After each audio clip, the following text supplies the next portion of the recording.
Bismillahirrahmanirrahim. Assalamualaikum, bersama saya Adib Zamil dari Alfateh Art. InsyaAllah ini adalah video terakhir kita mungkin, alright, berkaitan dengan setup, advanced setup.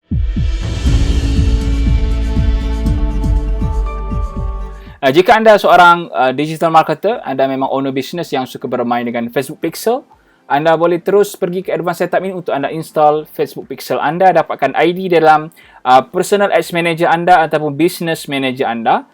Terus tekan Facebook Pixel, tekan manage, masukkan sahaja ID dia. Alright? Secara automatik, anda tekan save sahaja, automatic dia memang akan detect Pixel. Alright? Untuk Google Analytics pula, anda install Google Analytics dan anda perlu masukkan dia punya tracking ID dia. Sangat-sangat simple. Itu sahaja keperluan yang anda boleh buat. Yang anda perlu buat.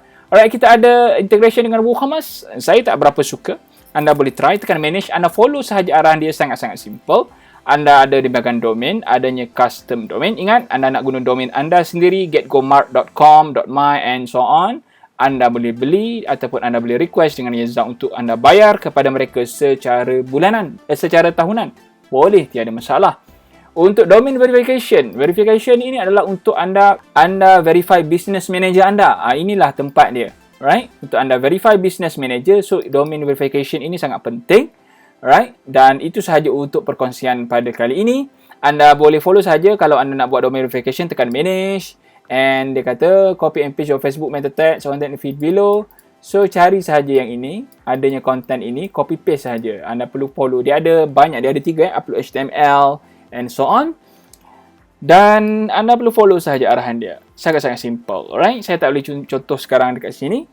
Apa-apa nanti, boleh tanya saya soalan di bawah. Kalau memang satu keperluan untuk kami kongsikan dengan anda untuk domain verification ini, kami akan kongsikan dengan anda kerana step dia melibatkan business manager. Itu sahaja, dan kita masuk sikit kepada settings. Kalau di sini adanya anda nak ubah maklumat company anda di bahagian general, account setting anda, nama anda, notification, subscription anda, bills, nak tengok bill-bill sebelum ni anda bayar kepada Yezza. Alright?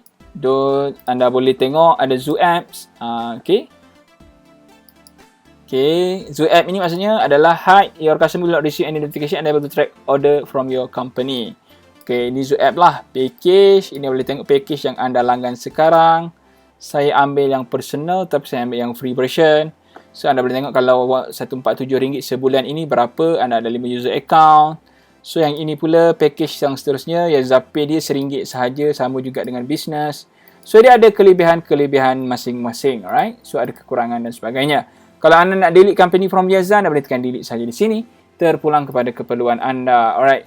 Cukup sekadar itu untuk perkongsian kita pada kali ini berkaitan dengan Yezza. Semoga segala perkongsian yang kami kongsikan dengan anda ini memberikan manfaat yang terbaik untuk diri anda, bisnes anda, dan kami doakan semoga bisnes anda berjaya dengan baik dan sukses selalu. Dan insyaAllah jangan lupa bayar zakat kalau anda ada keuntungan.